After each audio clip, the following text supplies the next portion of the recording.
like duking it, but a lot. And Shout out to Duke from the UK, bro. Yep. Shout out to you, brother. I follow the facts first and foremost. Tell that to your mother, man. We don't play around on this panel. Put some. Well, I see the Duke in the chat. What's up? And the G. The Duke. yeah, I understand that there's some where the white women at, like duking it, but a lot. And Shout out to Duke from the UK, bro. Yep. Shout out to you, brother. I follow the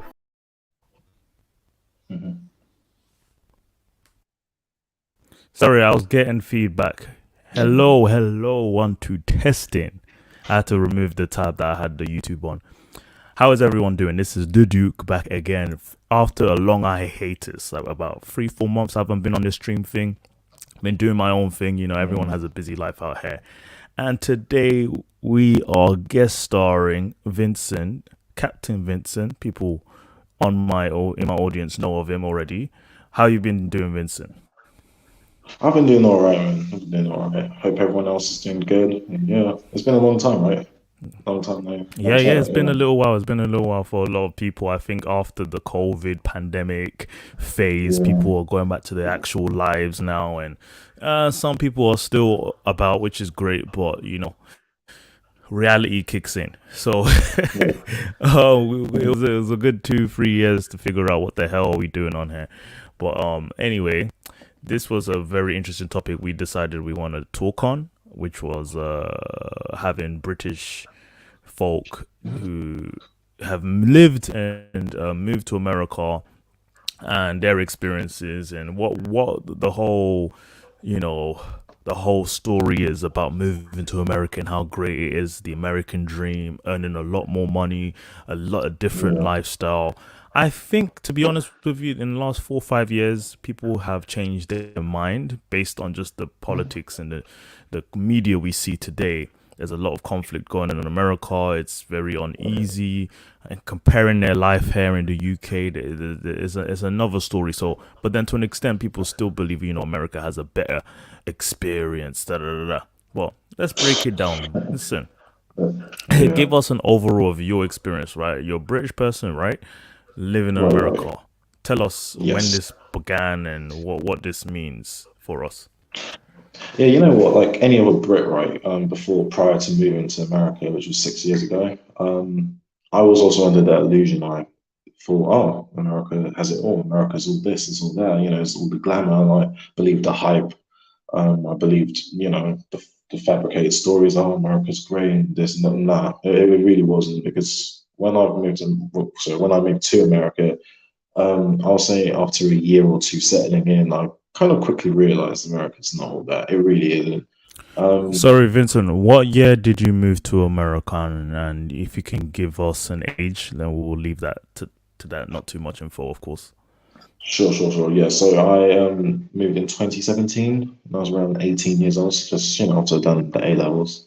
Yeah, I moved to Florida, yeah. And at the time, were you excited about this? I really was. I was ecstatic, you know. I thought, wow, it's going to be greater, you know, like the title was, the grass is going to be green on the other side. But yeah, that was my mentality at the time.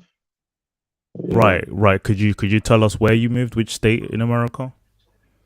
Yeah, so Florida. I moved to Florida, yeah, Florida State. Okay, and you've been living there for how long? Pretty much the past 6 years. Yeah. 6 years. Okay, that's fine. And so from the time you moved till now, what has changed? Let us know, like in to what extent things have changed for you. For me, well, personally, I've grown up and also matured a lot more. I've seen the world through more the American lens. I would say just the reality of life in America versus life in the UK. I guess I can compare the two, which we're going to do today. Just seeing how one exact question. When exactly did your mindset change about America? Since you say it's a lot different to what you thought it was. I would say 3 years ago, exactly 3 years ago. That's when it changed. It's kind of when I officially started working in the US. I noticed the difference. I noticed just the inequality, just the differences versus here in the UK. You know, the taxes for one. That's something I did want to talk and bring up with you. Yes, we're definitely gonna delve into that for Yeah. sure. Yeah, that too. I was even say just the healthcare system. I know it's a very big deal. A lot of people probably roll their eyes at this time. I think everyone knows about that, but that is something it's a serious issue. So a lot of us Brits that underestimate and take for granted like the NHS. That's something that is struck a chord with me. But yeah. So we have the NHS in the UK, which is for every British Yeah. citizen. You have free healthcare. Of course, there are Yes. pros and cons to that. But in America, do you have health coverage since you've been living there? At the moment, no, I don't. No, I will be very honest, and that's because I choose by choice not to get it. Why is that? I'm going to just be honest with you. I feel like my health is more so, it's got to do with money. It's, for example, if I have a health issue, I'll go and see the physician, right? And it's more so, okay, this is what we're going to do for you. They'll diagnose what the issue is and then try for as long as possible to keep me on the medication. Versus in the UK, it's not like that they're trying to sort it out immediately and try and get you well and better as soon as possible. If that makes sense. So, yeah. So are you saying that it's too expensive to pay health insurance in the US? Like, if you give us an average of how much someone spends per month in America on healthcare, like proper healthcare. Yeah, proper healthcare. I would say 200 at least. Yeah, 200 just per person. 200, some 300. Yeah, it's around that range. Some are also 150 as well, if you can get a good one. But yeah, at least usually $200 a month. But yeah. So minimum $200 a month on A month, healthcare. that's right. Right. And it's And quite does sad if that you think cover a about it. lot? Does it cover most health From, needs? yeah, from looking at it when I was trying to look for a health plan, it's like having a visit to the physician's office, a few checkups, yearly checkups. I think also dental's included in it as well. Yeah, it's usually then just any other problem you might have, maybe A&E, and that's just really about it. But if it's, say, for example, like a surgery, or that, yeah, God help you. For example, the ambulance in America is not Right. covered at all. So if I, let's say, God forbid, I got into an accident or something, I think it's upwards of $1,000 and over. So it's let me tell you something, it's bloody expensive. It's not worth it at all. It really isn't. So I just said, you know what, I I'll mean, just risk it. You're gone. right. I mean, people aren't surprised because we have heard how expensive it is just to get an ambulance. But are you saying that that's not covered in the health insurance or I don't in believe most so. health No, insurances? no, That's strange, it's isn't it? not. Yeah, I've asked a lot of well, my American friends and everyone, and a lot of them say no, they don't believe so. No, it's not. No. Mm. Right. So, I mean, people would argue that you can cover that with an income you earn, and when it comes Yeah. to your income tax, for example, Right. when you're taxed, does it go towards any health You know what? care for you? Thanks for asking that question. You know what I find really funny, right? We pay for healthcare taxes in the sense that like there's a thing called Medicare and there's the other one, Medicaid. I can't remember which one is for which, but one is for people that are like below the poverty line that are really like I'm talking like Section 8, which is like the equivalency living on the dole, in the UK. And the other one I think is for the ones that are 65 and over that are retired, the ones that pay their dues when they were working. So those of us Right. that are between the ages of, let's say, 18 to 64, we don't benefit from that at all. Like we're just working, we're contributing. So it's like I'm already paying for people to benefit from it, but I'm not benefiting from it, if that makes sense. It's quite messed up. It's something I've had a debate with a lot of my American friends, even colleagues, and for some, I don't know, inexplicable reason, they seem to agree with it and not see the benefits to why not just have a system similar to like the NHS, where everyone, the whole society benefits from through our taxes that we pay. But yeah.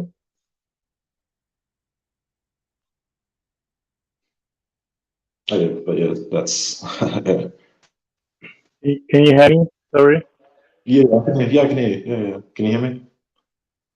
I just lost connection to my audio. 1 second. Okay. No worries. Can you hear me now? Yeah, I can hear you. Yeah. Can you hear me? Okay, yeah, I've just fixed it. So when it comes to the Medicaid you mentioned in the taxes that don't go towards you, what percentage of that is from your monthly income? Oh, that's a good question. I actually haven't checked at all. Like, for example, That's let me fine. just yeah, I let me just say, for yeah. example, It, go on. all right. Okay, yeah, let's say, for example, I earn, let's say, 300 or 400 in the paycheck. I'm just using that as an example, right? At least Mhm. 45 or $50 out of that 400 is going to Medicare, Med Medicaid, if that makes sense. So, that's, I think you can say like 1/8 of my paycheck has gone to that. Just for Okay, prior that's about tax and stuff. 12%. Right, 12%, right. Part of that's gone to Medicaid, Medishare. Another one as well is the other one. So what was the other one I called it? There's Medicaid and what do they call it? Medicare? Yes, Medicare, that one. I Both believe that one's for healthcare the seniors. taxes. Yeah, yeah, and the other one for the ones that are living on the dole. So yeah, we don't Okay. benefit from that I at mean, all. So we just wanted that quick breakdown just to clarify for people, like, because people would say, "Oh well, yeah. taxes are taxes regardless." But then now people make a comparison that the UK overtaxes its citizens Mhm. versus in America that there's more of a free, ability to spend on what you earn, and people sort of Mhm. drill this in even more. We've spoken to people who've said that, can you imagine Yeah. it's double the amount you're taxed because if you earn more than this and this. So I'm about to clear this up right now in this stream to Mhm. show the Yeah. actual data, because of course we get Yeah. tired of the I waffling agree. that people have. Mhm.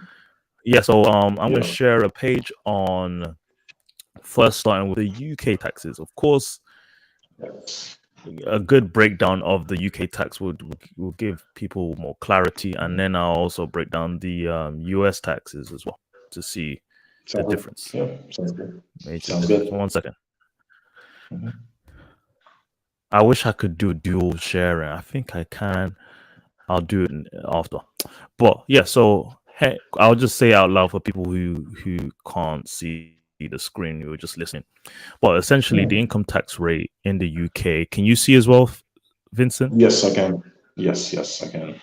Okay, Yes. the UK income tax rate starts from £12,500. If you make less than 12,500 annually Mm. in the UK, you don't Mm. get taxed.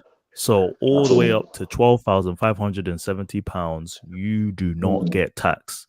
The reason I'm emphasizing that is because that's a lot different for Americans.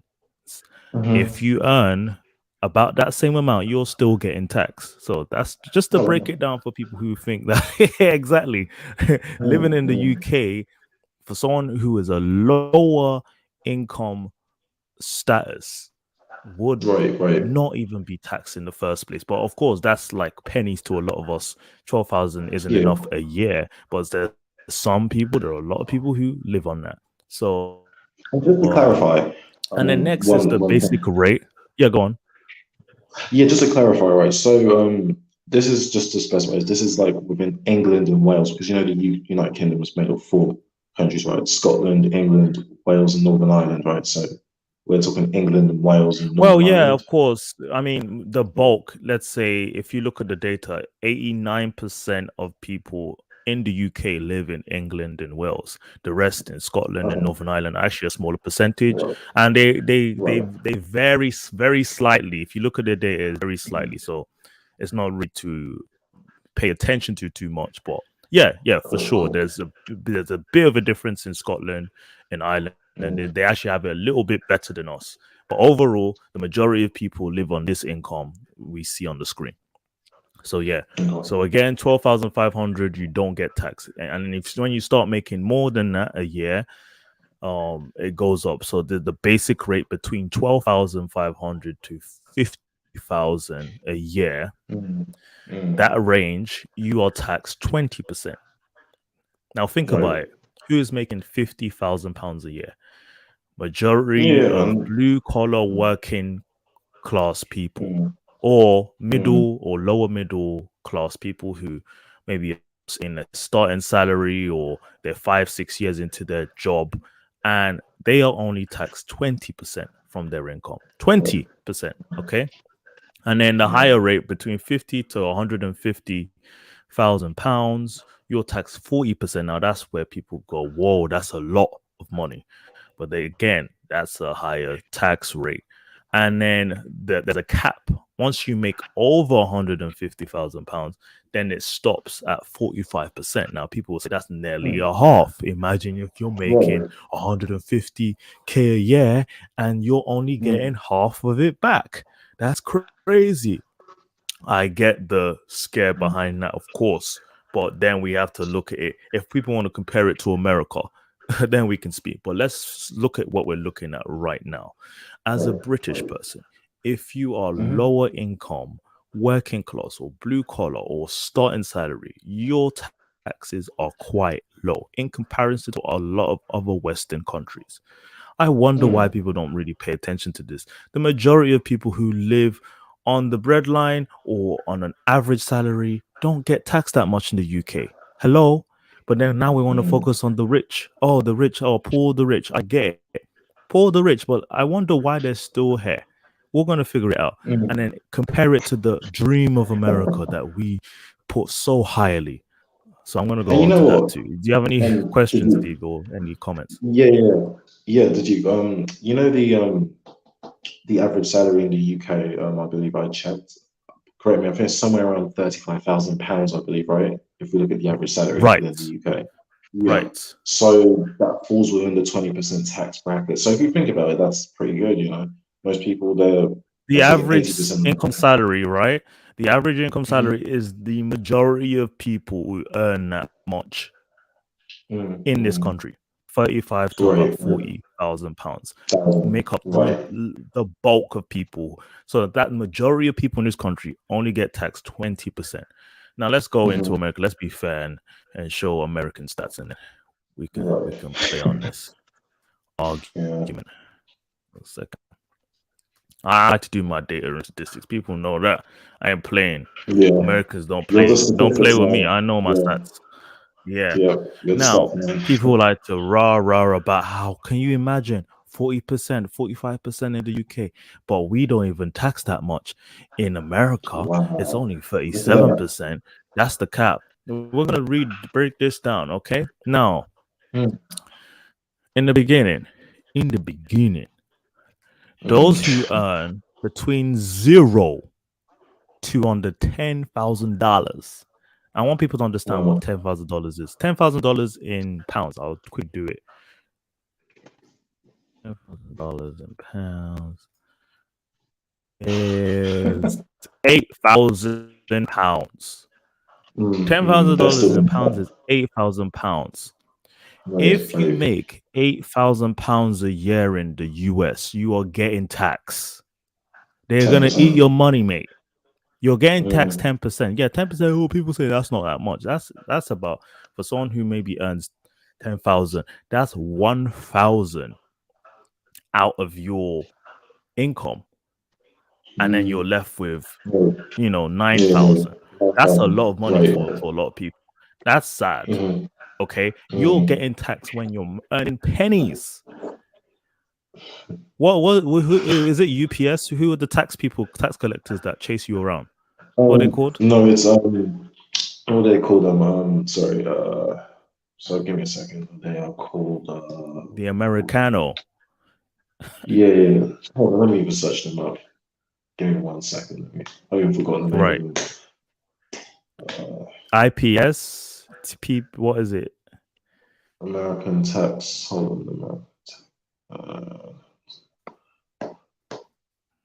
They're the ones who are gonna chase after you, bro. Yeah, Uncle Sam. Yeah, Uncle Sam, federal tax collectors. Yeah, there's a word. You IRS, Internal Revenue Service, right? That's right. Yeah, IRS. IRS are chasing after people who only earn about 8 to $10,000, Mm-hmm. right? A year. Yeah. Why are they chasing after you? Why is IRS chasing after you if you're making pennies annually? No wonder there's so many And look, homeless in America. Let's leave it there. and look, 10%. That's a and lot not of only money for a lot of that, people, you know. did you not only that, right? Do you see where it says married filing jointly? So let's say like a married couple, they're like earning up to Yes. $20,000. Look at that as Yes. well. That's oh my The gosh, this head is of a ridiculous. household. So if the total amount in a household is under 14,000, like literally 0 to 14,000, you are getting taxed in America. As a married couple or widow under 20,000, yeah, you are getting taxed. In the UK, you are not getting taxed if you're earning that much. They're not going to touch your money. I want people to understand that. Yeah. If you're poor in the UK, the government is going to leave you alone. If you're poor in America, you're going to jail if you don't pay your taxes. That's right. And Yeah. you earn that penny. Okay. And then, all right, people will say, okay, you know, the middle ground here is that once you start earning a certain amount, between $10,000 to $40,000, let's just focus on the singles for now. $40,000, you're only getting taxed 12%, right? That might sound actually quite positive, to be honest. Now, honestly, It actually does. Yeah, it makes sense. 12%. Oh, okay, this might make sense. This is just income tax, remember? Okay, so this is about £32,000 a year. So you remember the average in the UK, someone they'll be taxed 20%, but in America, this same average is about 12%. It's like, oh, okay, there's money left behind. But guess what? How much do you have to earn? I mean, for you to not qualify for Medicare? Do you know? Doesn't it? Nothing at all. No, hold on. There's a certain income on a threshold. It's below the poverty line. I'm looking for it now. I kind of felt you would have known, but let me just quickly. Yeah, check I think myself. it would even fall into the. Is it No, Medicaid? Did you? I think it would fall into the 10%. It would. It would fall into the 10%. It would. It would fall into the 10%. I don't know what you're talking about. I'm Because, asking how much do you have to earn to qualify for Medicaid? The lowest you can, I mean, the highest you can earn to still have Medicaid. Do you know? Let me just. I think it was $15,000. Yeah, around 15. If you earn Okay, under I'm checking salary limit. Yeah. 15,000. Okay, just clarifying one. Yeah. Who's eligible? The highest income. Yeah, it's about 13 to 15. It says somewhere here first. It's showing 14,000. Yeah, close enough. $14,000 a year to qualify. But so, the majority of people cannot get free healthcare. So after that, you know, they're on their own. They have to pay everything themselves. So I get it. So I'm focusing on the singles part, and then it gets to the point where you start making $40,000 to $86,000 a year. 22%, and then 80 to 164,000, or 24%. This is the area where people are like, oh, in America, if you earn £150,000 in the UK, you're being taxed 45%, but in the US, it's 24%. But the thing is, 150,000 is about £190,000, so that's even further down the benchmark. That's where the 2% is. I'm saying that £150,000 in dollars is $180,000. So that's within this benchmark. So 32%, right? Instead of 45%. Okay. How many percent is that? That's 13% more. Shocking. But guess what? It covers medical health, healthcare in the UK. So compared to the people here who are probably going to pay a lot more on health insurance and other forms of insurance, right? Council tax and all sorts. Yeah. Anything? Any input? Yeah, I was gonna say I know one friend of mine. I've told you about. He's a six-figure earner, and he says he spends at least 10 grand a month on bills, health insurance. Obviously taking care of the children and everything. And so that's what $120,000. And I believe he's making around 180,000, 190,000. So you can imagine after all that, that just 120,000 just in all the tax and health insurance and other, miscellaneous costs. Then the other 70,000 Right. that, the family of six have to live on. So I'm just saying, you can imagine that's a stretch. That's really, yeah. Right. And then you're thinking of entrepreneurs as well, those who earn their own salary, and so Right. IRS is chasing after how much they're earning every year, Yeah. and it fluctuates. And A it lot of fluctuates. people in industry. Exactly. Yeah. Yeah. Sorry, let's not speak over each other to not interfere. But yeah, my point was that entrepreneurs have to be more wary of how much they earn it per year, and it's even difficult in America because then they have to make sure they reach a certain benchmark. I think every quarter. I'm not going to focus on the numbers, but overall, my main point on taxes is that, look, what I've just highlighted, from 32% to 37%. So £150,000 in the UK, you're being taxed 45%. But in the US, if you make more than that, you're being taxed between 32 to 37%. I'm seeing not a huge difference, maybe 12 to 15% more in the UK. But what is that being covered by? Healthcare. So it's like we can sit and complain, but guess what? The poor in America have to pay taxes, while the poor in the UK do not. How do Americans explain that? Do you understand? Like, if you're only earning us like $10,000 a year, you're getting taxed. If you're, and it's like that's the whole point. Is like they have to rationalize it. You could say capitalism or whatever, but the poor are struggling, and the rich are more comfortable. Maybe just a little bit more comfortable, a little bit compared to people in the UK. We can talk on other stuff, but I think we just covered taxes, I think, to clear things up, and then we can come back to it again if people confused. I'll remove this. So let me just quickly check the people in the chat. Hey, how you doing, Mr. Uganda? Of course. Guess I'll have to go sleep a little later today. Thanks for coming in. And then yes, that was anti-social socialite from was it a few hours or just an hour ago. She did greet us to say hello. Thank you for listening in.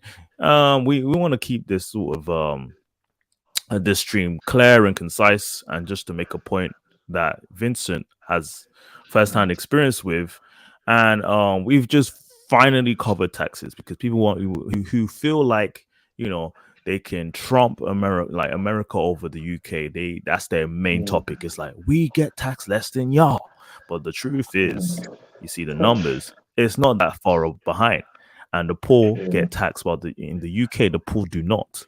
So yeah, anything else you'd like to import, Vincent? Yeah, I also wanted to just say, I just searched up the average health insurance in America, and I grossly underestimated it. Actually, if you look online, it says like 450 for an individual. So I yearly, assumed, that's roughly like 7,800 for an individual. So, and then for a family, that's over 20 grand a year. So you can imagine that as well. So yeah. The little bit of like 10%, 12% that healthcare covers in taxes, each of us pay more of. They're having to pay even more because it's like, we're libertarians. We believe in caring for our own selves, but then you're dying in debt. You're dying in debt, and you're whining and complaining. Okay. It's cool. We covered that. We will come back to it again if we need to on taxes, but let's move on from that, the numbers, and let's focus on your experience, Vincent. You mentioned how, from the age of 18 till now, growing up in America, you only realized that there was an issue once you started working, I would say. There was.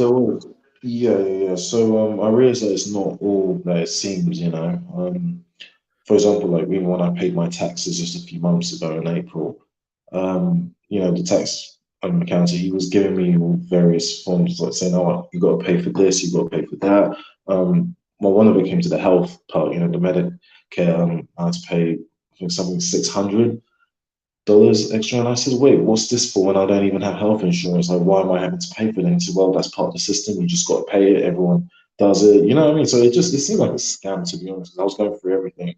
I had to go for every factor I had to pay for. I wish I had my tax thing with me right now. Unfortunately, I don't have it on me at the moment, or else I could have gone in detail over it. But yeah, that's one thing that kind of stung for me. Kind of hurt me a bit in the pockets, but hey, it is what it is. But, yeah. So after the income tax, are you telling me there are other things you had to pay, even though you're not paying for health insurance? What other insurance are you paying on your own? Just to clarify. Well, luckily, well, parents are obviously covering pretty much everything because I'm a student. But I'll say, I mean, would you want to know what they pay for, or me personally? Is that what you're asking? If you would to tell me, give me an example of what your parent has to pay after income tax Fair enough. Right, right. on a So monthly obviously, basis. right. So obviously, natural utilities, and there's the we have this thing called the HOA, which is equivalent to council tax in the UK. Um, it's ridiculous. Where we just had to pay $6,000. This is for 6 months, mind you. Versus in the UK, I believe it's like around what 200 or 150 a month. So we're pretty much paying like almost twice or triple the amount over there. Mum, dad, they were just they pull their hair out of their head. Car insurance, it's a big deal over there. It's over 2 grand.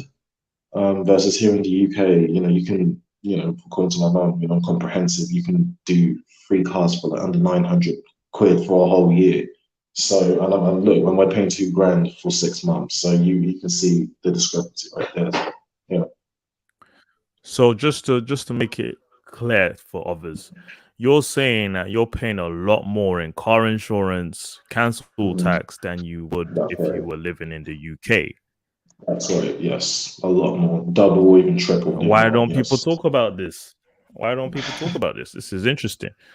In addition to those who can't even afford to live in America, they are still getting taxed. IRS is still chasing after them for not paying Yes. 10, 12% they owe. Wow, interesting. America the great, America the dream. I mean, I'm not putting it down, but I just want people to clear it, especially British people who feel like, yeah, the grass is greener in America. Yeah, there are more opportunities. Let's even delve into that. When they talk about opportunities, I may agree to an extent.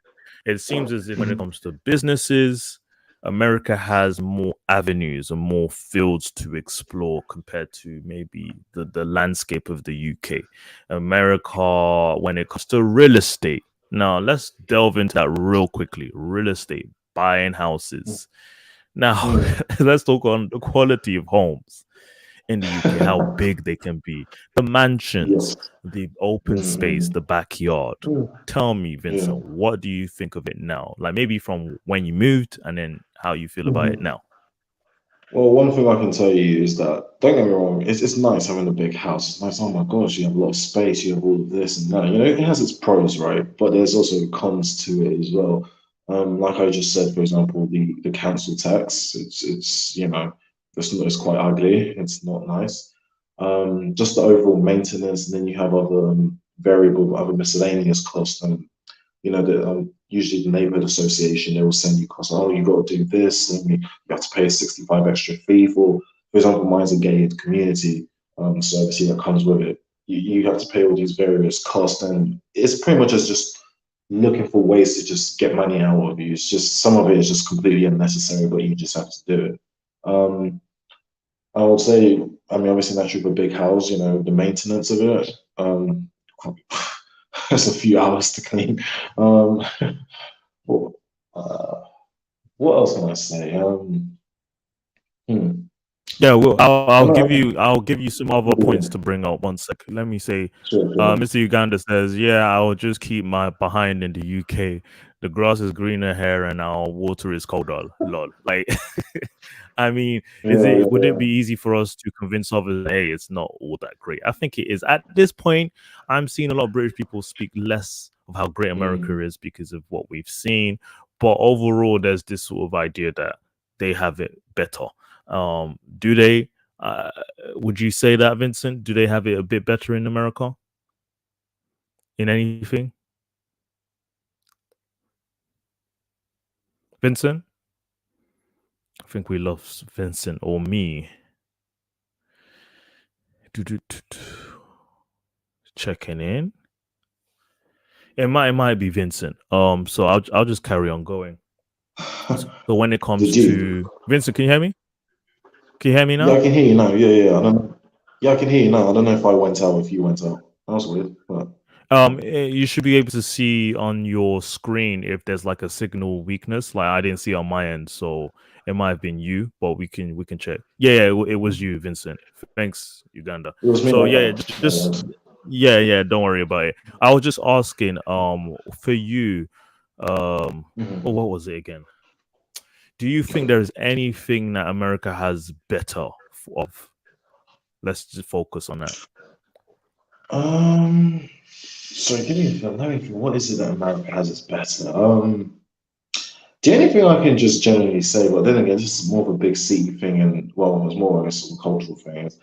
I mean, it's kind of it doesn't really matter, but I know some people are just a little bit more friendlier in America than in the UK. But generally speaking, I don't see anything that's better in America than in the UK. If anything, I'll say the UK has superior um, standards. You know, it could be in terms of services, in terms of maybe the way they deliver stuff. I mean, compared to the American one, it's just much more better. It's better quality. It's better in the UK, in my opinion. Yeah. But no, Wow, overall, that's a I don't very see big anything. statement. I mean, for example, like the food, for example, I thought, oh, when you get to America, probably food quality is going to be bad. No, it's not. They're putting GMO processed foods in there. Who bloody hell wants that? I don't want that. So, um, apart from I mean, giving can me you tell the stress, difference? Can you tell that it's more um mhm. adjectives and like processed meals in them? Can you tell from tasting it? Is that what you're saying? Yeah. Oh, yeah. Even sometimes, for example, like the chocolate, I can say, for example, you can tell it's a lot of fake additives, and I can't stand it. Currently, right now, I'm on holiday in the UK right now, and I can just tell you it's like night and day. I'm taking full advantage of going to my GP, the NHS, just the food, just how fresh the food is. I've almost forgotten how, food here just tastes better. Um, what else can I even say? Sorry, just I would even say even the air as well, which is weird for me. Just the atmosphere. I've noticed just being here, just smelling just British air. It's just it's like a relief for me. Sorry about that. I'm a little bit weird on that one, but yeah. That's really about it. To be honest, that's really all I have to say. Yeah. I was gonna delve into your experience in Florida since that's the state you lived in for a Right. bit. Right. I'm Right. surprised to hear that you felt like the air is more breathable in the UK, or just the quality of life is Yeah. different. Okay, but before we go into that, I just Yeah. want to ask. I think Uganda says after the way many Americans have conducted themselves on panels, I'm not rushing to go there. There you I never go. wanted to use streams as a signal to how I view America, but I feel Mr. Uganda's stress. Like I get why people might turn away, but yeah, Vincent, we're gonna say Mhm. something. No. I wasn't. I was just laughing with him. I just agree. I'm not sorry. I agree with him pretty much. I mean, you even see the mannerisms of Americans versus British people. Just see how polite people are. Here in the UK. In America, it's not like that. They're just more. How can I explain it? Rugged, I guess. They're not as. Um, how can I say conscious of other people, just how they're affecting other people. Versus here, everyone's on their P's and Q's. So I was like, oh, well, that's Oh, quite nice to see. I Mhm. thought you said Americans are a little nicer as what welcoming No. nicer What I welcoming mean is, than like, for example, UK. if you bump into someone, that's what I mean. Like, versus in the UK, everyone's always saying, "Oh, sorry about that." But in America, it's not exactly like that. But I mean, like, they'll greet you, they'll give you a head nod, they'll say, "Hey, how are you doing?" Customer service when you're going through the till. That's what I meant. Right. Yeah, I would say Americans have a different set of mannerisms. And I Right. won't put that to it being better or worse. I think that's just how they are. So if you're brought up American, Yeah. you behaved a certain way. If you're brought up British, Right. we tend to say please and thank you a lot more. So I do- Right. I can see that. Yeah. But one thing I would note, you mentioned um living in Florida. Now, what Mhm. would you say about Florida? Wouldn't it be something? Because for me, I would, if I had to pick anywhere in America, it would be like the southern states and how they live and how it's more. I don't know. There's more space. I would say, isn't it more? Mhm. When it comes to climate, a better Right. weather, Yeah, more yeah, manageable than the UK. right. Mhm. So, what would you say about your experience in Florida specifically? I mean, in terms of, are you talking about in terms of like just living space, just living standards? Is that what you're saying? Yeah, Is that yeah. yeah, yeah. I would say it's pretty much on par to when I was living in West Sussex, to be honest. Because I told you around what year 10, that's when I moved to West Sussex. That's when I really saw outside London. Just the houses that are just generally more spacious, and it's pretty much on par with. If anything, I prefer outside London life, outside the country, than in America. I don't know. I'm more English oriented. I'll just put it that way. So you're basically saying that if you're looking for space, it's not Mhm. just America. You can find it in the UK too. That's what you're You saying right now. can. You literally can. And I was just having a chat actually with someone yesterday who said in Derbyshire, that the houses that are really big, Derbyshire, gigantic, and yeah, yeah, Derbyshire, right? And they're actually Derbyshire, decent. Yeah. Hertfordshire. I know, right?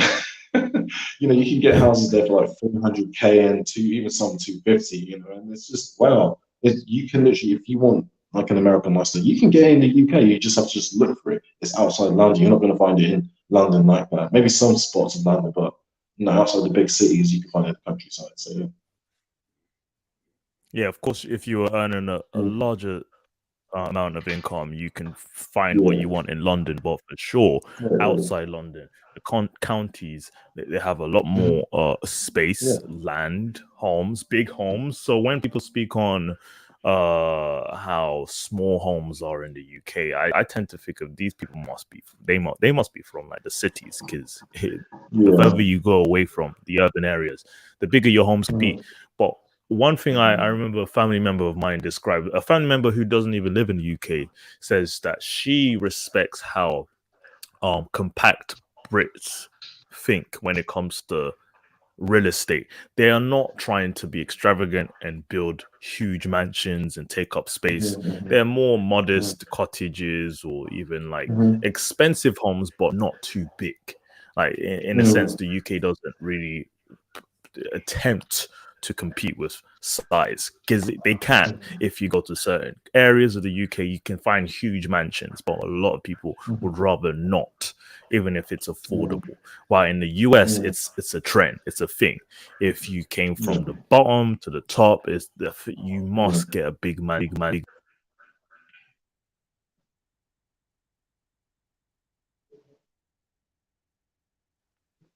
Can you hear me? Hello. Yeah, hello. Are you back? Oh yeah, I can hear you now. Yeah, yeah, yeah. Yeah, you're back. Wrong with my mic. One sec. I need to Okay. sort this out. Okay, it should be good now. Yeah, I can hear you. Yep. Yeah. Yeah, yeah. Essentially, we can find a lot of things we want that Americans have in the UK, but essentially, the UK culture does not um, match the American way of life in everything. So, when it comes to homes, for example, let's delve into that. When it comes to American homes versus the Mhm. UK housing situation, Mhm. what would you say Mhm. living in an American house? I mean, on average, I think if you take the average British home versus the average American home, yeah, you will find that the average American home generally tends to be larger, of course, naturally, because America's just a bigger country. You know, sorry, can I ask you? Yeah, what was your question again? I'm so sorry, I've kind of lost my Yeah, train of yeah. thought. Living in an American home for the last 6 years, what would you say Right, right, right. about living in an Okay. American home, like the in comparison to the UK, in terms Right. of the quality, Mhm. how big they are, and pros and cons Mhm. actually on living in America. Very good. The pros, other than it, okay, cool, it's just spacious. That's really all I can say. And hey, it's nice, it's cool. You can live in a big house, but I would say there's more cons. One, the home is not as built as strong as it is in the UK. We've had this discussion before where we said, the UK homes they use bricks, right? It's more cement, it's more permanent. Versus in America, it's like cardboard. For example, unfortunately, there was a time I was very, very angry, and I punched my fist through the wall. And I said, "Oh my gosh, wow, how did that happen?" you know, versus when I did it in my British home. You know, my knuckles were bleeding, obviously, and I didn't cause any damage. So you could pretty much say But American homes before are we really carry different. on, why in the hell are you punching your home walls? If you want to delve into that real quick, though. I was in a terrible mood, let's just put it like that. And I'm not like that. Okay, That's out of character. Just to say that's out of character for me. I'm not like right. that. But yeah. We'll I take your just word for it. somehow right. But yeah. So I'm you just saying that punched your American homes, American wall and it broke into pieces?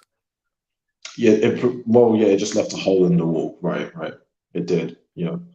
It just wasn't strong What's enough. your But what's your wall made of? it's like a cardboard wood, if that makes sense. It's like, yeah, it's pretty much made of cardboard, yeah. Wow, Mr. Uganda says punch Yeah. a teddy bear, not a wall. I know, my bad. I mean, he can punch an American wall and it's okay. It won't hurt his fist because he'll just go right through. So, Yeah, and it but that's doesn't. interesting. Yeah. So in America, I'm guessing that's Florida. Yeah. So Florida is mostly hot all year round. Yeah. So I guess Right. insulation isn't necessary, I guess, where you lived. Not, But if not you're really, up in the northwest, No. northeast, where it Not does really. get cold, Yeah. Mm. are homes built the same way? I think I don't take my word for it, but I believe it's slightly more similar to the English or to the European format of houses, I believe.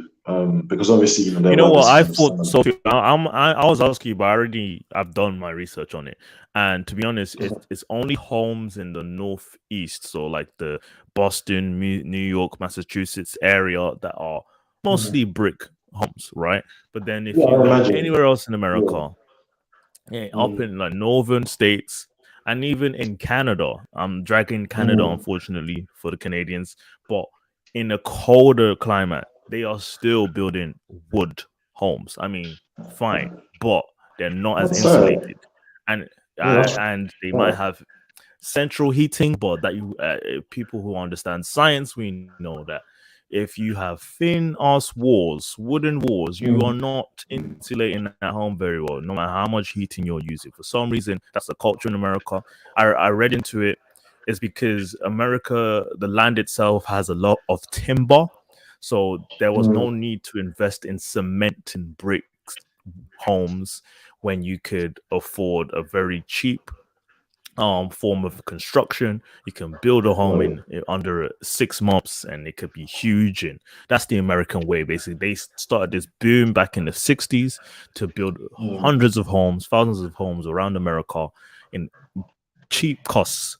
And overall, what do we learn about that when it comes to homes? How long do homes last in America, if you know? Yeah, I think like 10 to 15 years on average, or even 20 years, and then you have to like do Right. massive renovation. Like currently, that's what we're going through actually at the moment with our house in our estate back in Florida. I have to even go back and get another roof up because of our roof and everything. It's almost like the house is like starting to fall apart. It's quite sad, but but yeah. So American homes Um, fall apart. I've seen. I looked into a documentary on it too, actually, and it described how basically a relative of mine described it like this: in America, they build temporary homes.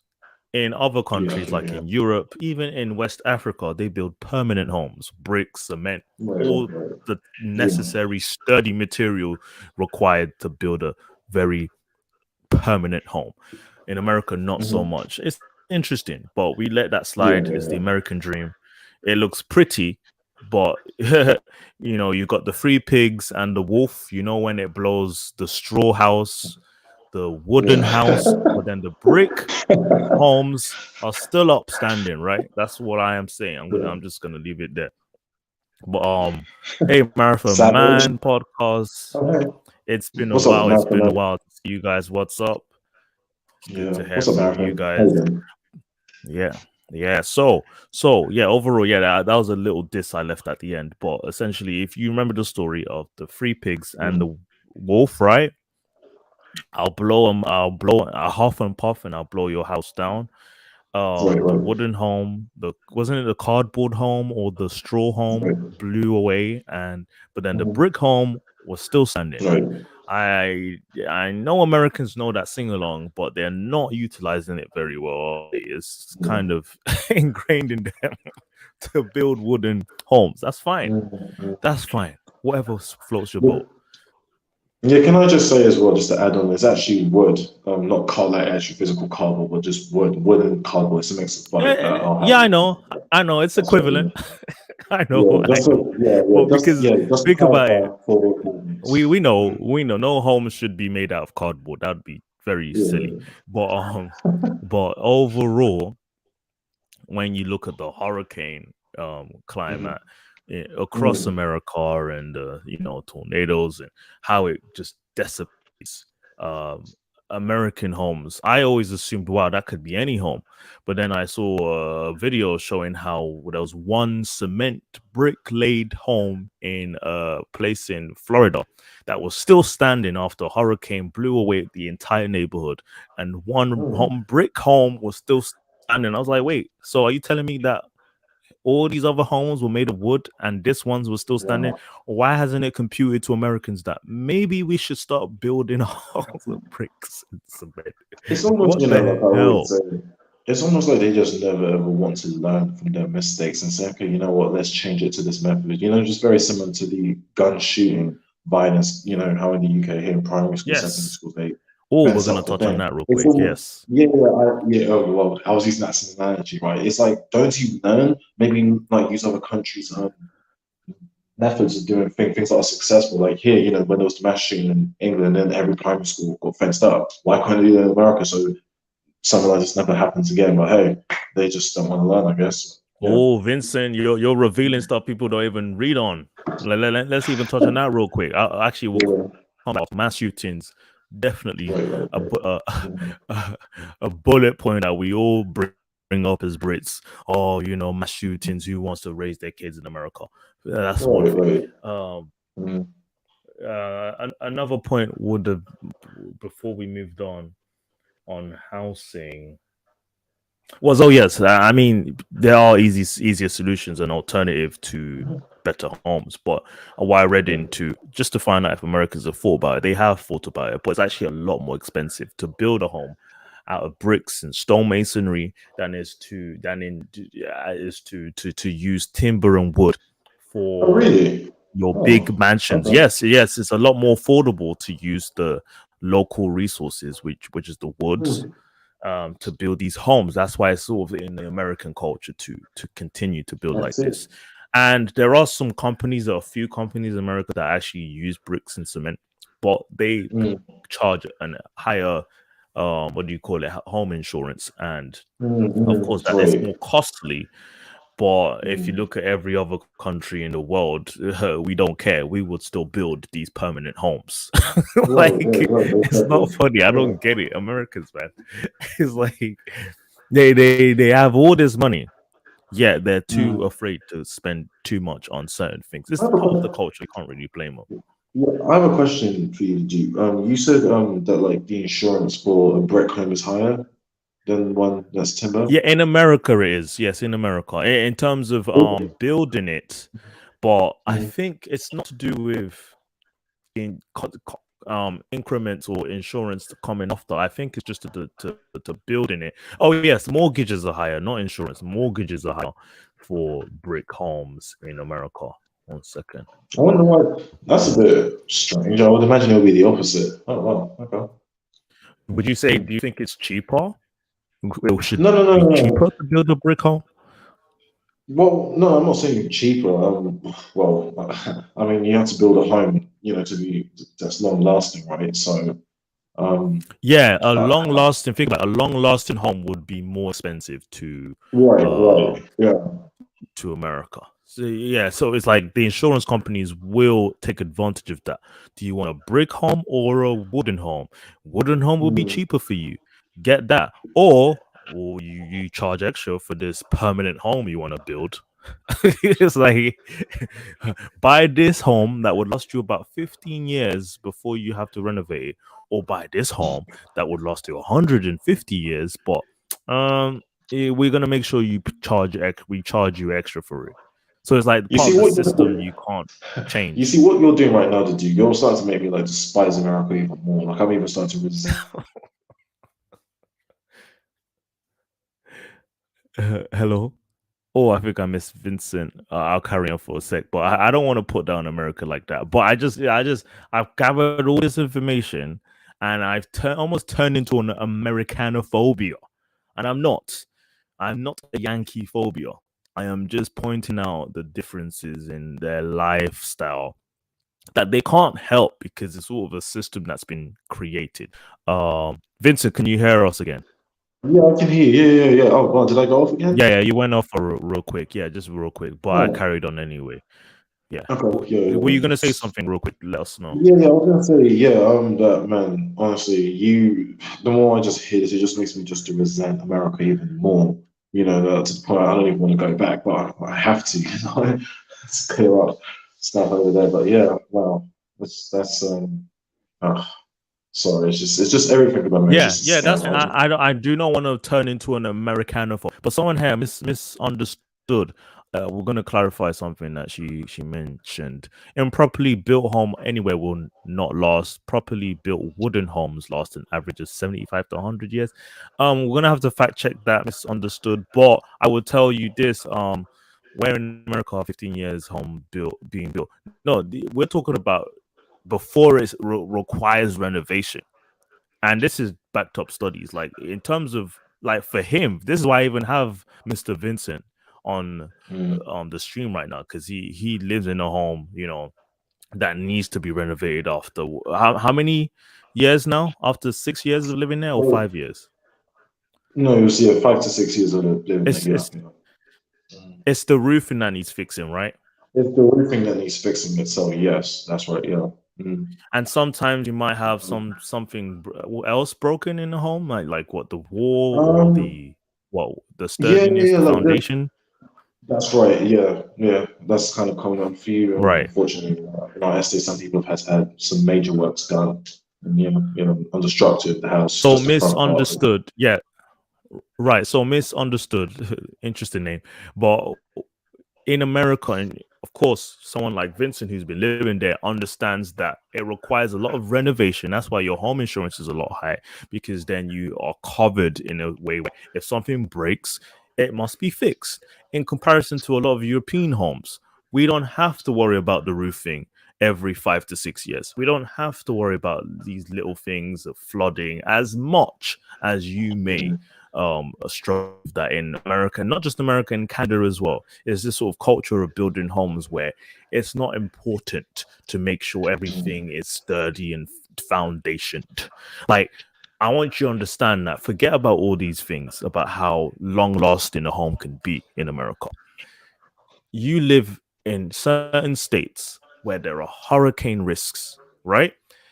And you are True. building wooden homes The southeast. Yeah. that blow apart Mm. through the storm. But then you Mm. have concrete buildings that are still standing. I want to understand why there is not a culture of, hey, let's make sure all our homes are built of brick and concrete, so it doesn't happen again. And it's like, isn't this common sense? But then I Very, broke it down very. further. It's not like Americans aren't figuring this out. It's just that it's more costly to build with bricks in America than it is with wooden homes, and it's part of the culture to build wooden homes because, hey, you can build a huge mansion and you know at a lower price. That's great. Why not? But it's interesting breakdown. Mr. Gander said understood is understandable. But yeah, I thank you mean, for your yeah, input. I'd like to yeah. speak on it more. Yeah, carry on, Vincent.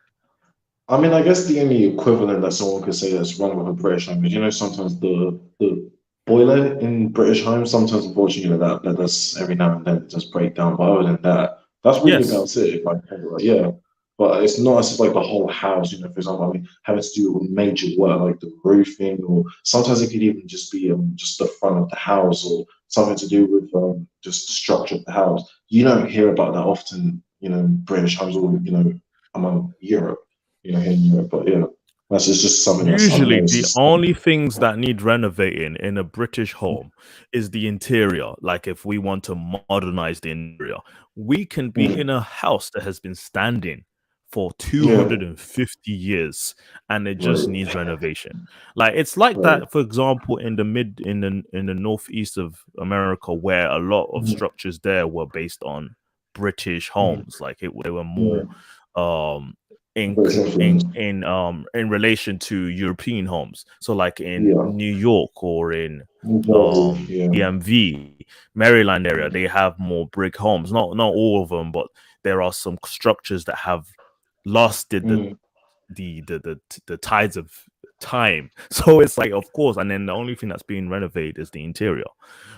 In every other state, it's the culture to build with wooden homes that things break apart, you have to start again. And it's okay there because it's affordable, so people don't overthink it. But then when we talk about big homes, America has so many big, lovely homes. This is what's made out of, I'm sorry, perishable resources, perishable material. I'm sorry, but that's You're really great. tearing them. You're tearing apart. You're really, you're really doing the number. I'm just basing it on facts here. I'm not trying to turn it down, but I'm just allowing British people to acknowledge these differences before you make a decision of, I want to save up to move to America. Be careful what you wish for. And in the beginning of the show, we discussed taxes.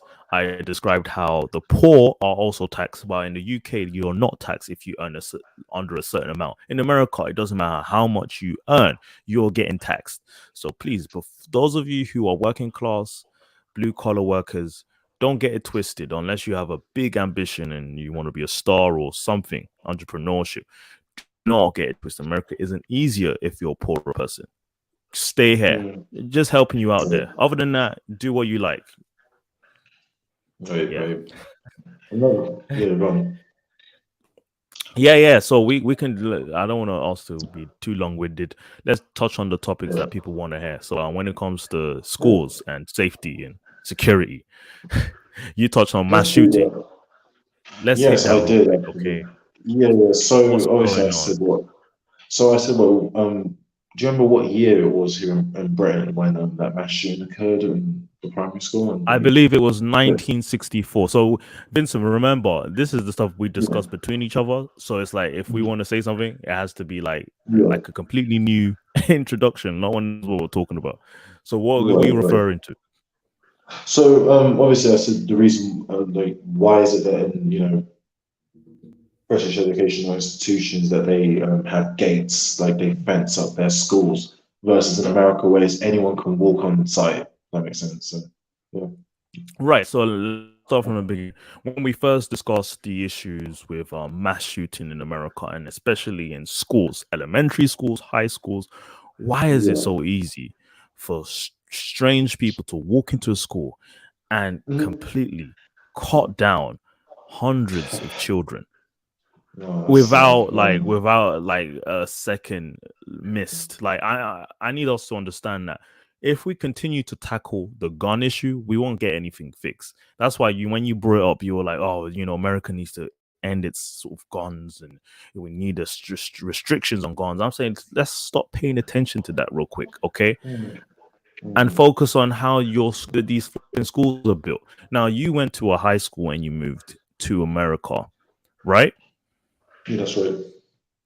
Yes. For about 2 years before you left high school? No. I was just there just for like a few months, actually, for like 4 or 5 months until they realized I have the equivalent of the US diploma. Yeah.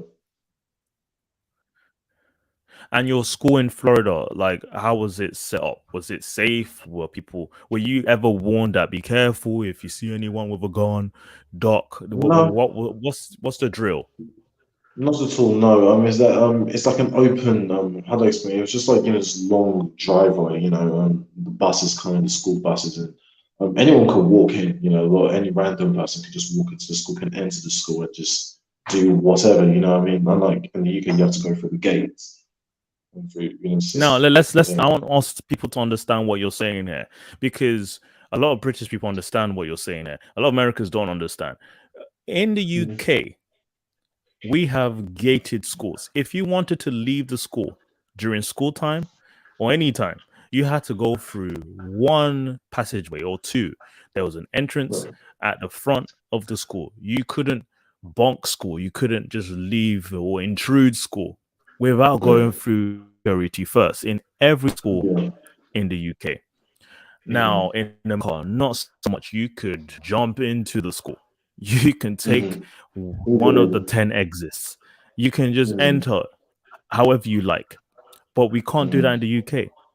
I want people to understand, what does that mean? Yeah, it's just fences, people can climb it. But it reduces the number of people who might think of maybe, I don't know, shooting up a flipping school. You know, it reduces the perimeter they can enter. And this is due to the fact that in the UK, the last ever mass shooting in a school was back in 1965. Now, there weren't that many school shootings in Europe, but the last ever in the UK was 1965. Why did it end then? Because around the same period, there was a policy that ensured Because they put in the media. that every school, from primary school, elementary, high school, were all fenced from top to bottom. They look like prison cells. I'm not going to post a picture. People, you can search it up. I don't want to do that. Let's focus on it. Fenced up, head to toe. Like, you had to climb to enter into school, and some schools were wired on top. It looks like a prison if you think of it. But I grew up, that was what we're used to, right? I actually spoke to an old man in his 50s saying, I can't believe this. Why is everything changing in the UK? It wasn't like this. And I told him, like, look, this is what I'm used to. We're used to fences, tall fences. These aren't prisons to us. This is safety versus what we're seeing in America, where you could just walk in. People, we've seen videos of random weirdos walking into a high school, a primary school, and shooting up little kids, little boys and girls. How is that? How is that even possible? They'll say, oh, they just need to have more security. I'm sorry, but simple, like, security, they can do as much as they can, but it's not enough. Just having 2-3 policemen patrolling the place, it's not enough. Fence up your flipping school. Forget the gun policy situation. It's not fixing anything. Oh, well, you can still shoot through a fence. Okay, that's great, but that has limited the amount of people that are willing to walk in and shoot into a school. Some people who even do this aren't thinking straight. So they'll think of the easiest way to take lives. It's not going to be easier once you have to climb through shit to shoot up a bunch of kids. I'm sorry. But let me not ramble on. You get what I mean, Vincent? No, I do, honestly. I'm just, that's pretty much my sentiments as well. Sometimes I think, am I making sense of this, or is this too much for people to understand? You are. Because I think if I were to, if you were to present this idea to, the Americans, I honestly, to be honest with you, I can see it going both ways. I can see some agreeing with you, and for some other reason, inexplicable reason, people just disagreeing with you. They'll just find a way to say, no, we don't need gates. We need freedom of choice. It won't make a difference. Yeah, exactly. Pretty much, that would be the usual excuse they'd use. So yeah, and it just frustrates me, And, I don't frustrating. I just say, well, more people are gonna die. It's too bad. No, trust That's me. how we just have to think it. Dude, trust me, it come like, I understand, like, all this talks about America, but when you live with them, and like, especially when you're living in their town, I'm telling you, just this, thing, just want to just debate with them. I'm telling you, they will tire you out so much that you're just like, okay, you know what, it is what it is. That's their way of life. Like,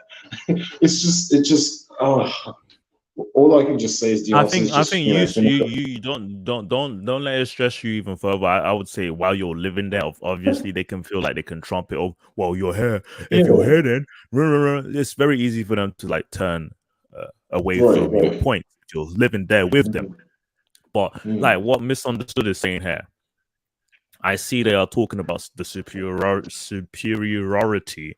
I can't even say that word, of European homes, supposedly. Now I understand. Peace out. Oh, that's all right. Thanks for tuning in. And Mr. Uganda says, misunderstood, you are misunderstanding. But clearly, look, it's not about us having our chin up and saying, well, no, it's just pointing out a point here. It's not just in Europe. Like in flipping Africa, I was in my home country, West Africa, Nigeria, a few weeks ago, and Oh wow. they build homes with cement and bricks in third world countries. Yeah. I'm sorry, they Right. build Right. with actual brick cement, and Mhm. it's not because they have more sense or they're more they articulated architecture more. No, it's just simply because they don't have as much. They don't have as much access to wood and timber as the Americans do.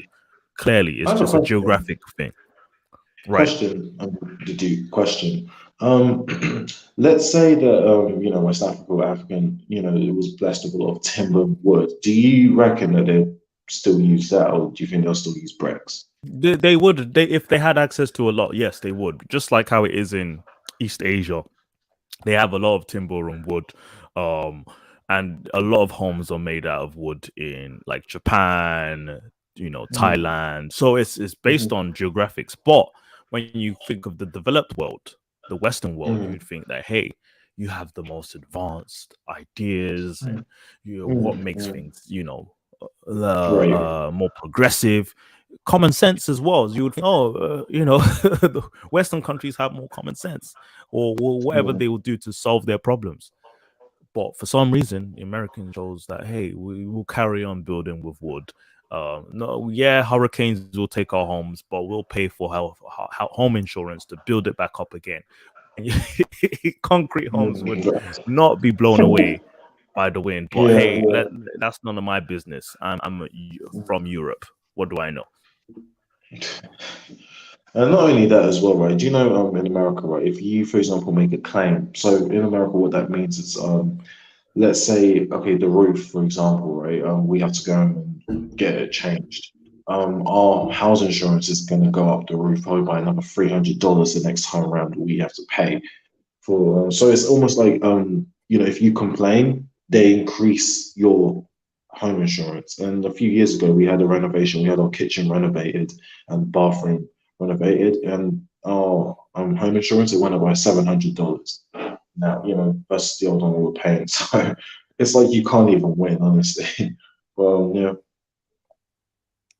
Yeah, so I mean, I don't want us to come off as tedious. Oh, we're complaining about everything that's wrong with America and da da da. But it's just in comparison to how we live in the UK. We take a lot for granted on the opportunities we have here in the UK versus just trying to venture off to a completely alien country and saying that, oh, there's a dream you can achieve.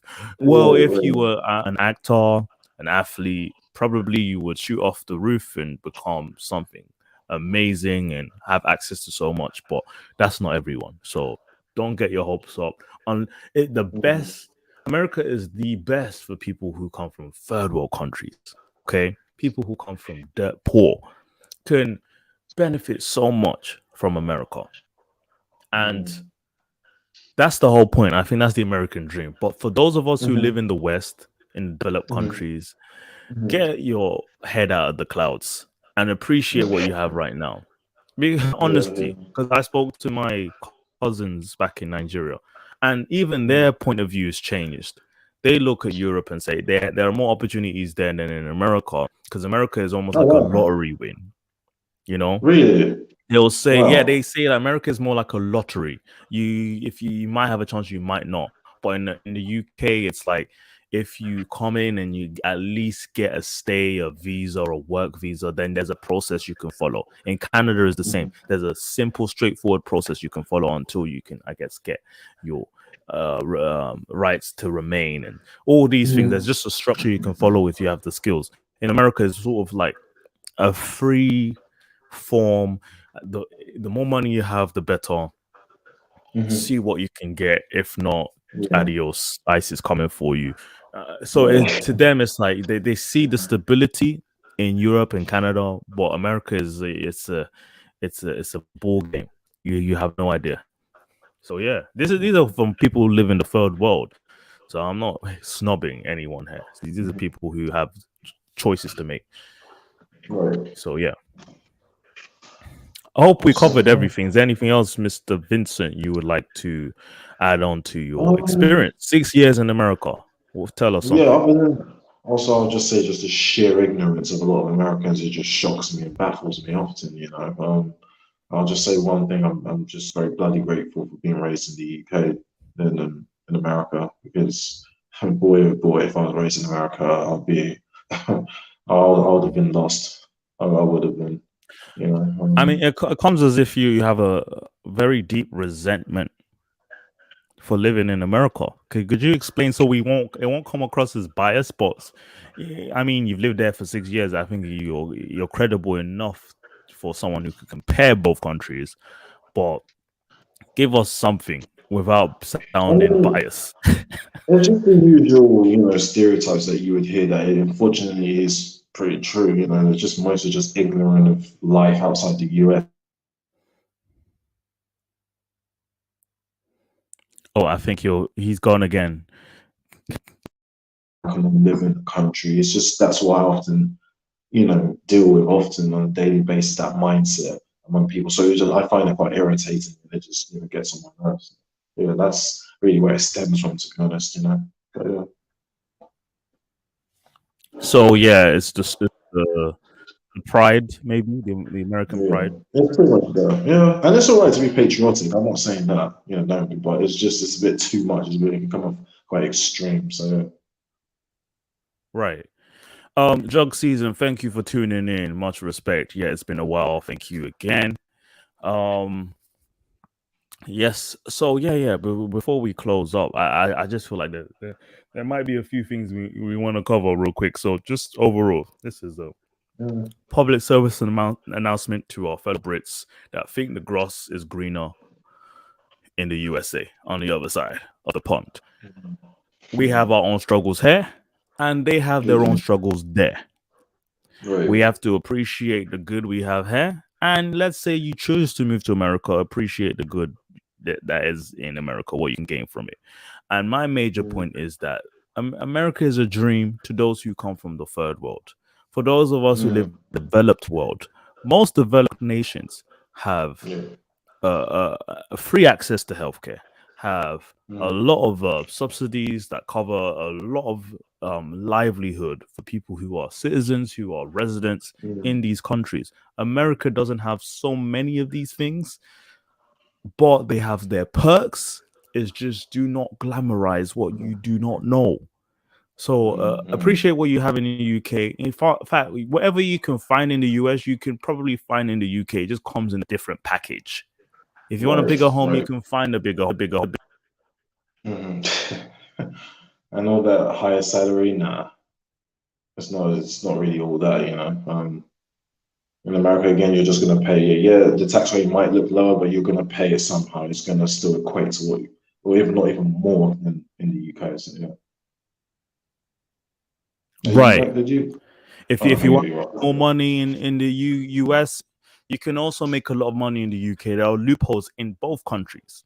If you don't want to be taxed too much, there are loopholes. You can speak to millionaires who live in Europe or in the UK, in America as well. And you can see it's the same ball game.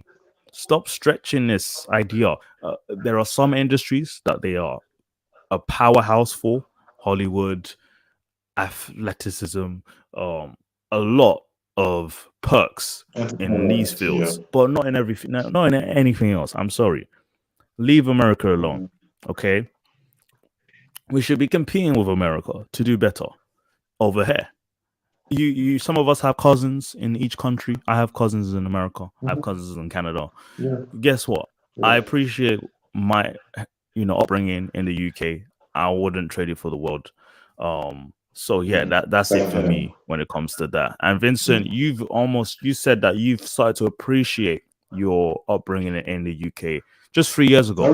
Before you were more of a you were more proving the point that every Brit should take the opportunity to move to America. There's bigger opportunities in America. Now you're not saying that anymore. Not anymore, no. Right? In other words, I could say the wall has been taken off my eyes and I've seen the harsh reality is not that, because, the social safety nets is not the same. It doesn't amount to the same as what the UK provides for its residents. If that makes sense. Yeah. Right. So you came back to the UK for a visit, and this Mhm. is the Right. opportunity you were able to. You mentioned apply for a GP appointment. You got That's it. right. You Yeah. got what you needed, Yeah. and everything Simply. you've done so far in the UK when it comes to healthcare, how much would it have cost in America? Um, good question. At least nothing less than $200. That's for sure. Out of pocket, of course. Even 300. But yeah. Per consultation with your GP. Per consultation, yes, I will imagine. Yeah, yeah. 140, 150. Yeah, it's So, 200. Yeah, guys, definitely. if you had to pick, guys, we all complain about the NHS. If we had to pick free consultation with our GP, but you have to wait for about 2 weeks for an appointment, versus, yeah, you can get your appointment straight away, but pay £200. What are you going to decide? People chat. Okay. Number one, wait for 2 weeks. Or number two, pay $200 minimum. That's the minimum, it's not the average. The minimum $200 to get a consultation the next day. Oh, Pick, and oh, it's not a serious case. Maybe you're concerned, and that's probably one of the above average time wait you have to make. And if it's an emergency, you go straight to the A&E, and you get it within that day or evening. So let's keep it 100, guys. and it's not even that So as well. yeah, Even, heads in the chat. Oh, TBC, nice to meet you, bro. Salute to you. what's up, TBC TBC? Reloaded. Oh, Yeah, yeah, and so not yeah, only that was one point I had to make. Yeah, go on. Yeah, not only that as well. I was looking at the private health insurance in the UK, and I think it's amounts the max. I think it's up to £1,500, right? Yearly for someone who wants to take private health insurance. Versus in America, Annually. where yeah, annually, £1,500 annually. I was flabbergasted. Like, are you serious? Wow, that's really good. Because in America, it was 450, the average per person. So you can imagine. Oh wow, I couldn't believe it. I But think yeah. also it's to do with the fact that there are smaller health insurance packages or companies in the UK that focus on a few private practices, while in America as a whole industry is huge, it's Right. monopolized. In the Yeah, that's UK, what. it's affordable. So if you want private health insurance in the UK, you can get it, and it's affordable. Versus, there's another country, Canada, they only have public healthcare, and so you don't have a choice. Everyone does public, but in the UK, it's very flexible. Public or private, you could decide put in money to get your own way, or wait the extra days, weeks for appointment, surgery, whatever it is. But guess what? You have a choice. In America, you guess what? What Vincent said earlier on? He still had to pay for health insurance for someone else. He has to pay Medicaid, and what did you say? Medicare? Yeah, that's right. Different Yes, yeah. tax incentives Yeah, that goes yeah, towards yeah. those who can't afford healthcare. There are only a few people. If you earn $14,000 a year or less, you are entitled to Medicare. That covers some things. While That's right. while someone who earns more, you're still paying for healthcare, but you can't benefit from that healthcare. It's not for you if you make over 15K. Okay. Versus in the UK, people say, "Oh, we pay for taxes for the NHS, and we don't earn. It doesn't benefit us." Like, you have a choice. You can do both. TBC. So Do you leave see? healthcare alone. What was his name? He says doctors in the USA make a lot of money. Let's talk on that. Let's talk on that. I'm in that field. A medical student. We'll speak on that real quick because people try and rail it in me.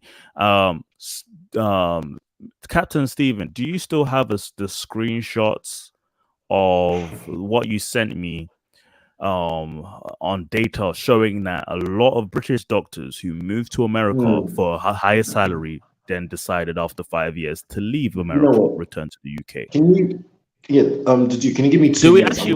We don't even need to. We don't even need to. Let's not Let's not spend much time. Let's just break it down for people. We've read into this, guys. When it comes to medical health care and all sorts and earning a certain salary, right? I've been told this. It's best once you finish, go move to America, move to Canada. You can earn a lot more money. I'm telling you, it's not. Don't get it twisted. A lot of Brits have tried doing this. A lot of Europeans have tried doing this, moving to America and decided actually it doesn't make a difference in terms of what you can make. Triple the salary. Triple the salary. If you, let's say someone's making 100,000 in the UK, you could make 300,000 as a consultant or a family doctor. But then you look down, and then we read into it. I was gonna show screenshots, but let's not waste time. Captain Steve, 1 second. Captain Vincent mentioned how there was data showing how after income tax for a medical doctor, he's paying for what, health insurance for his whole family bundle, right? And then when it comes to most of them, like 95% of them, are in private practice, right? That's right. Yeah. And so it's like they're running a business, and they have to pay off their insurance companies. They have to pay off a lot of subsidies, a lot of taxes, based on the fact that they're running a business. While in the UK, you're a public servant. If you're an NHS doctor, you have no hands in finance unless you go into private practice or run your own clinic. Locuming and that. Yeah, locuming and just partnering with the NHS to run a GP practice. There's a lot more freedom actually in the UK where you can earn a lot more money, but in the US, IRS is chasing after you. If you're earning that 300k, that cuts down very easily. That annual salary income is a trap. And you can read into it if you want. I'm not going to give stats anymore. People can read up stuff. You listen to people on YouTube tell you whatever you hear and you believe it. I'm telling you what we've read into it. I'm not going to show you the stats. It's right there. It's like, just describe, like, what were you reading, Vincent, again? You came across it on Quora, right? It was on Quora, yeah. This was by, UK trained doctors themselves that that verified, the ones that have worked in the UK and America, and as it said as well, they know a lot of colleagues that have gone to America and then they just came back and said it wasn't worth it. Also, the higher income is not worth the amount. It's not, because it comes with more stress. That you have to pay off. TBC also in Canada. I've heard about Canada too. Doctors can also make a lot of money in Canada, but it heavily depends on if you have a private practice or not and what province. It's really fascinating comparing all the options. The options in Canada, I've actually looked into it. There aren't as many opportunities to run a private practice. It's not as easy as it is in America because it's majority public there, but they still follow a similar system to the US where you've got huge health insurance subsidies and whatnot, but it's not worth it. If you read into it, it shows those who move from Australia, the UK to North America to earn a quote unquote higher salary realized it was a waste of time, because you just the amount you're earning just triple based on that didn't make up for the amount they had to spend, the livelihood in terms. If they were smart, they can invest in it and make sure they earn a lot more money and they can live in their big mansions, own 3-4 cars. But is it worth it when you look at the taxes? The IRS is chasing after them. Yeah, go on. Sorry. You know what, the dude that you also forgot to mention is how in America, right, a lot of medical, American doctors, right, they're actually always in fear of being sued. Malpractice insurance. I'm sure you're aware of that. I think you forgot. Yeah, right. That's a major thing. So you don't have to worry about that in the UK or other countries, but America, or just suing all the time. Yeah, but carry on. Yeah, so the NHS has a system. It's like a part of the union where they do protect the doctors. And it's a system in which they cover that with Medicare law, legal support and all that, in terms of just making sure that if there are any there's actual negligence, doctors are dealt with.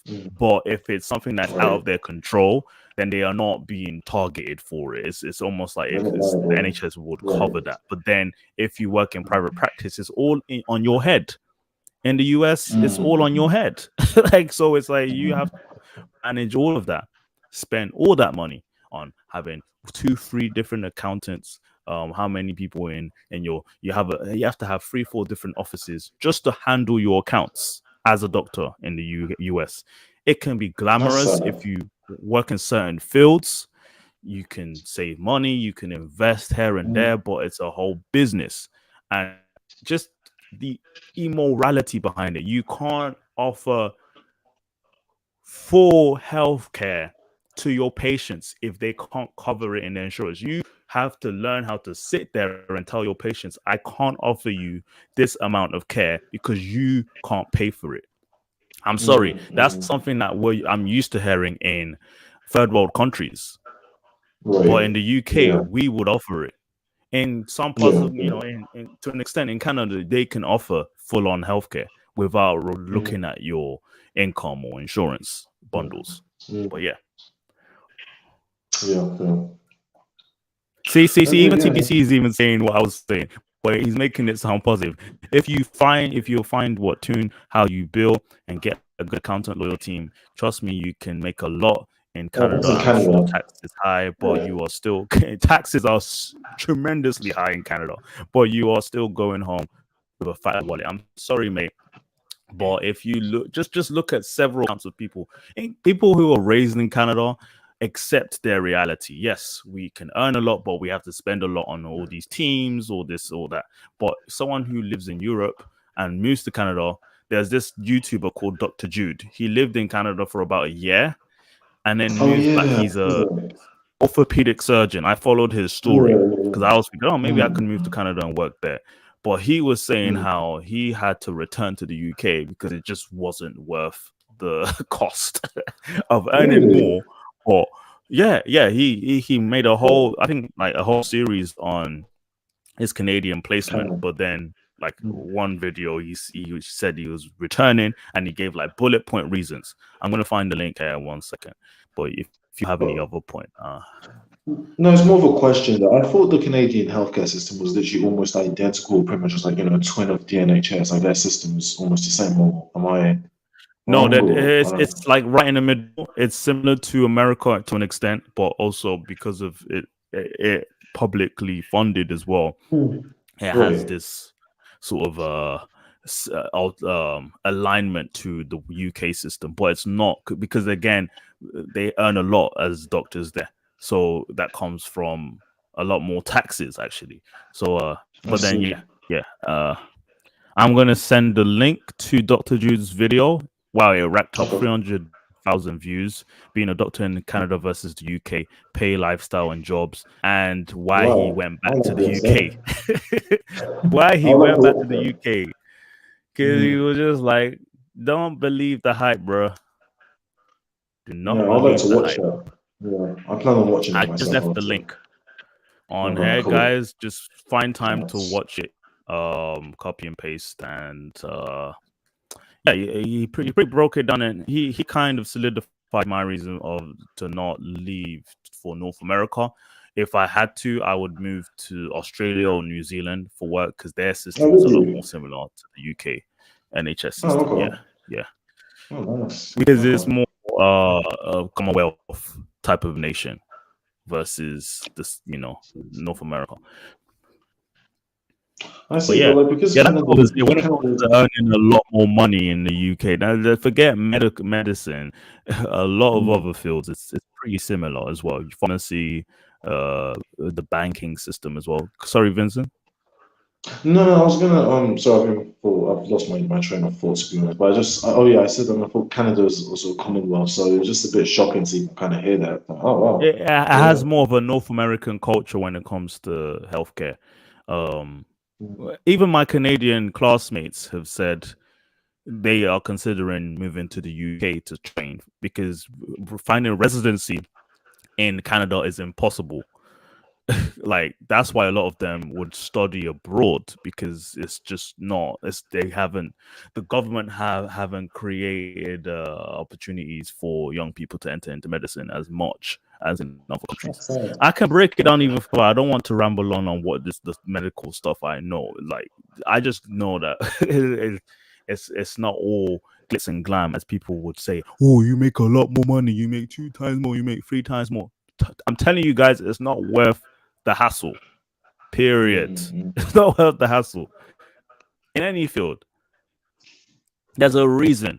There's a reason for these things. Oh, you can earn $300,000 for the same job you would have earned £80,000 in London, and then you see where, oh, it's in San Francisco. Oh, how much is housing in San Francisco? Oh my gosh, is this amount $10,000 a month? I was like, yeah, it all makes sense. Duh. The living cost is high up for middle class or upper middle class in America. Yeah. Of course, the salary should be high. That's the whole point. Yeah. So you could survive. There's always, it's a trap. Guys, if you live in a developed nation, really read into these things before you move into another developed nation and think it's all great. If you come from a third world nation, yes, it makes perfect to answer your sense question, TBC, yes. move in America. I would say definitely. For sure. If you come from India, Nigeria, and you want to be a medical practitioner in Canada or America, perfect. Go. If you're a Brit, the best is if you want to work abroad, yes. Australia or New Zealand. North America, though, do not let the salary entice you. Look into it first. The cost of living, health insurance, home insurance, taxes, the IRS chasing after you. Let's not lie to ourselves and just look at numbers. We're not sheep walking into slaughter. You need to know why. It's a lot more money in these places. Let me ask you this question. Please, I beg you. Let me even ask you this question, even outside of medicine as well. Would you say this also pertains to, also other professions? So let's say, for example, lawyer. Let's say, for example, in my case, because I'm trying to be an airline pilot or other, professions. Would you say it's the same thing as well? That's the thing. You have to. That's why I said we have to read into individual things before we just look at salary. We've got African parents. That's all they look at. Oh, look, it's a lot more money. It's a lot more money. Look how much you can make. Do you know how you're living before you say that in America? If you're coming from one developed nation to another. So I was saying in the beginning that look at the field you want to go into. Yes, the salary may be higher, but ask yourself why. Why is it this high? Is it because Britain is just stingy with the money? We don't want to pay our workers as much money? No, it's the living standard. Pay attention to that first, guys. But for someone from the third world, I repeat one more time, it's perfect to move to America because comparison to what you have that is not as functional is best. But if you can't get into Britain, you would enjoy it too. Just accept that it's not all glitz and glam anywhere. Right. Yeah. As always, read the flipping footnote, guys. Please don't go broke because you're chasing zeros. Don't go broke now. All right. Yeah, it's not even just that. So just anywhere you go as well. Just there's going to be pros and cons to anywhere you go to. So yeah, but overall, I guess for me and other individual, I guess Mr. Uganda, I'll say the Duke, White House. For us, it's just the UK. Yeah, that's all the reasons. For you, TBC, I can tell you're probably on the team kind of the bandwagon, and hey, kudos to you, man.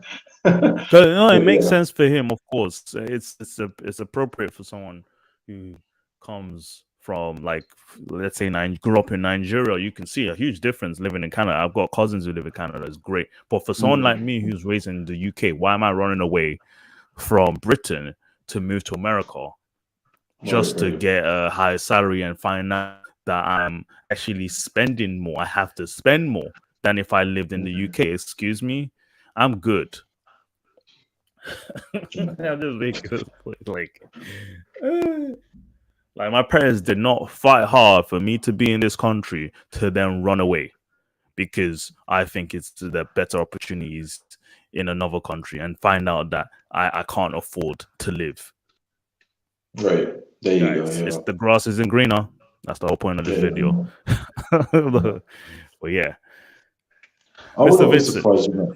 anything Yeah, else? if you wanted to, maybe like I was gonna say, if you wanted to, maybe if people wanted to do like a part two, maybe it would just be more like a Q&A, you know, and maybe some people might have some questions. I don't know, another version. I don't know if you're thinking about that, but you know, Yeah, no, if it's necessary for someone else to talk on this, I think we've covered a lot in here. But fair enough. Yeah. if anyone else wants to bring it up, for sure. But just one more thing. You mentioned the field you're going into, you know, the airline industry. I'm guessing it's a lot higher than if it was in the It is. UK when it comes to Yes. salary. Right. It Of is. course, It there are is. reasons for that. Yeah. And you might have to compare it to how, because you said that it's hard to really find the work lifestyle of a pilot in the UK versus in the US. For some reason, it's more discreet in the UK. You don't know how much they earn because after the income you see on paper, there are bonuses. You don't know how much in bonuses they're getting. You don't know how much extra time they're working to earn a lot more.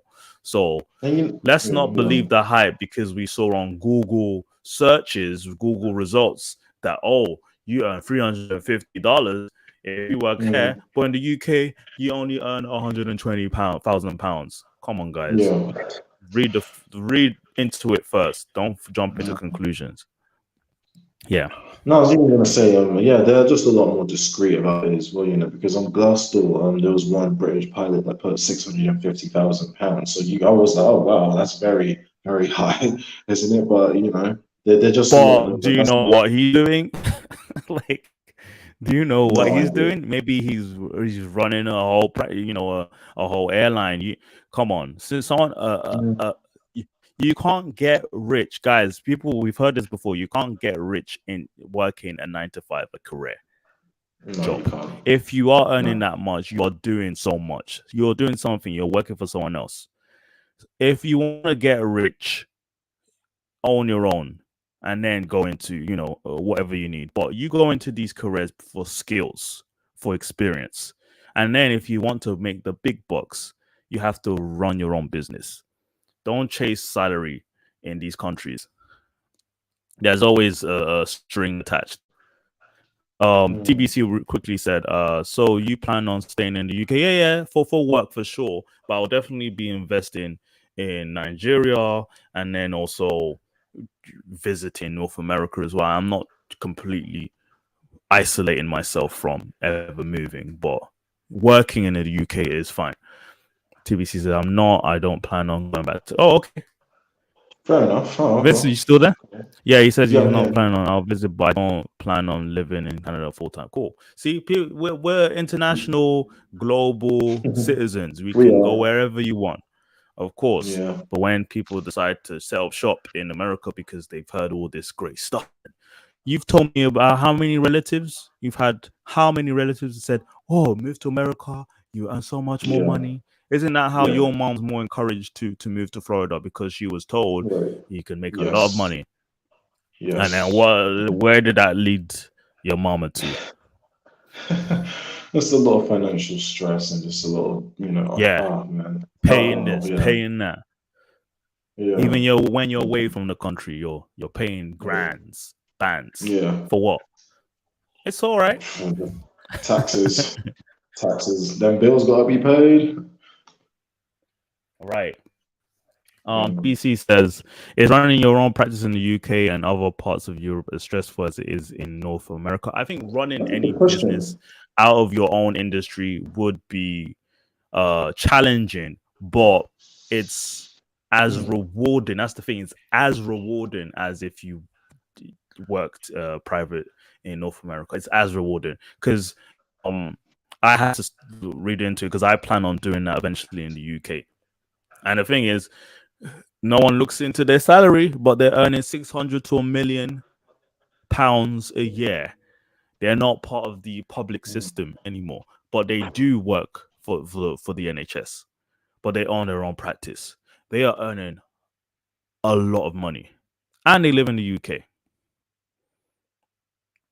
In the US, it's the norm to run your own practice. In the UK, it's not as common. So if it's not as common, you earn a lot more because you have less competition, and you don't have the monopoly of insurance companies honing down on you. But it is as challenging in any country, for sure. I feel like I've been rambling on. Yes, indeed. That's the kind of money I like. Eventually, run your own shit. That's what I would say. If you want to earn a large salary, do not chase after salary because this country earns more. You're just working for the man. You're still working for the man. And if they're earning a lot more in this country than in your other Western country, they're looking to why. Don't just chase after the numbers, please, guys. I'm not going to repeat again. Well, yeah. Mr. Captain Vincent, before we close, anything else you have to say about your love for America? No, that's other than what I think I've shared my sentiments. You guys know it. So, yeah, that's pretty much all I have to say. But thanks for having me on. Yes, indeed. I enjoy talking about this. It's been interesting. I love Americans. They're great. Don't wish me bad. I'm just into reading into things before I glamorize any country. But I'm glad we had a discussion. Please, guys, listen back.